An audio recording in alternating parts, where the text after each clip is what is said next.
L'astronomia è uno dei campi emergenti nel continente africano, caratterizzata da una forte crescita negli ultimi 10 anni e attualmente in gran fermento, anche in vista della prossima Assemblea Generale dell'Unione Astronomica Internazionale, la IAU, che si terrà per la prima volta in Africa a Città del Capo nel 2024. Di questi sviluppi si è parlato al meeting annuale dell'EAS, la Società Astronomica Europea, che si è tenuto tra la fine di giugno e l'inizio di luglio a Valencia, in Spagna, durante una sessione speciale che ormai è divenuta un regolare appuntamento biennale a partire dal 2018 per discutere delle collaborazioni astronomiche tra paesi europei e africani, dalle attività in corso alle iniziative future per rafforzare i legami fra i due continenti, fino ai progetti previsti per il 2024. So we had a session earlier this week. C'è stata una sessione all'inizio della settimana sulle collaborazioni Africa-Europa. Ci siamo concentrati sulle aree di collaborazione in astronomia tra Africa ed Europa, innanzitutto guardando alle collaborazioni passate e poi analizzando dove possiamo collaborare in futuro, sia per quanto riguarda la scienza che la divulgazione, e come far crescere queste iniziative ancora di più, con un focus particolare sull'Assemblea Generale della IAU che si terrà nel 2024. Ci sono tante iniziative, ci sono progetti di infrastrutture sviluppati in Africa, alcuni già attivati o che stanno per partire, altri che sono stati aggiornati. Attualmente l'Africa ospita ancora il più grande telescopio ottico dell'emisfero sud, il Southern African Large Telescope, SALT, e c'è anche il telescopio Meerkat che sta già facendo studi fantastici e poi entrerà a far parte del telescopio SCA. C'è l'African Very Large Baseline Interferometer, il progetto AVN, una collaborazione tra 8 paesi partner in Africa, che include anche il Sudafrica, per creare una rete di radiotelescopi. E allo stesso tempo ci sono programmi di sviluppo delle capacità umane, così che quando costruiremo questi strumenti in quei paesi ci siano persone che li usino per fare scienza e collaborino con il resto del mondo. Naturalmente la più grande collaborazione tra Africa ed Europa in questo momento è il telescopio SCA. Un gran numero di paesi europei fanno parte dello SCA Observatory, anche il Sudafrica è uno di questi, e attraverso l'AVN offrirà un collegamento con il resto dell'Africa.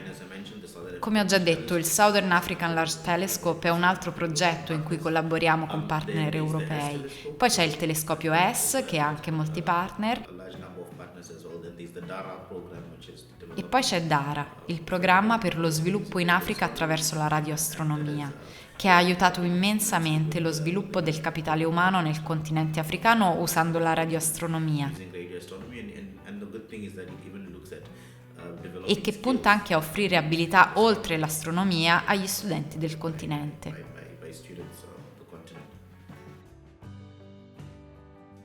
Tutto è iniziato nel 2017, quando ho partecipato per la prima volta al meeting della Società Astronomica Europea che si teneva a Praga.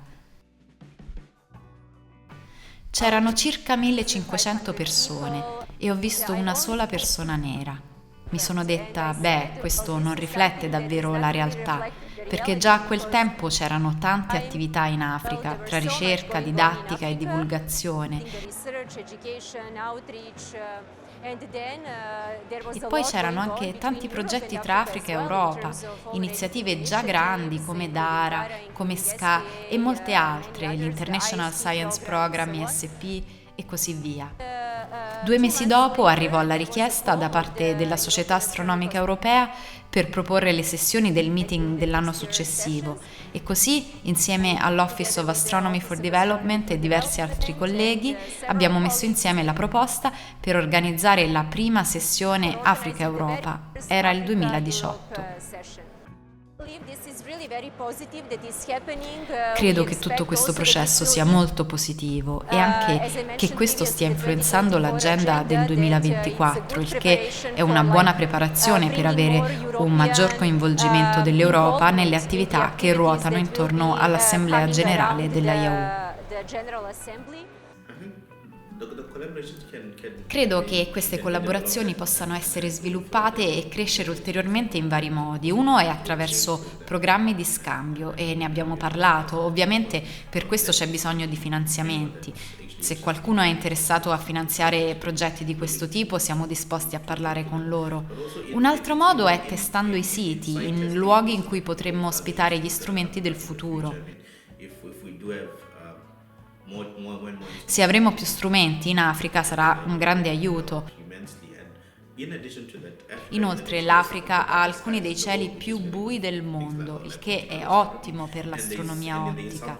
E in alcune parti dell'Africa c'è anche un'interferenza radio molto bassa, che potrebbe renderla un'ottima destinazione in futuro per progetti di radioastronomia. of course there are other multi-wavelength Ci sono anche altri programmi di astronomia in altre lunghezze d'onda che in Africa, lavorando insieme all'Europa e ad altri partner, stiamo cercando di sviluppare ulteriormente. I'd just like to add that we are willing to collaborate with Siamo disposti a collaborare con chiunque, dalle scuole ai programmi di scambio fino ai finanziamenti per gli studenti. and even funding for students. One thing that's È molto difficile in Africa trovare finanziamenti per gli studenti. Ci sono molti studenti a cui piacerebbe studiare astronomia, ma mancano i fondi per farlo. E poi un'altra cosa è sviluppare più iniziative che interessino i giovani ai campi dell'astronomia e della scienza.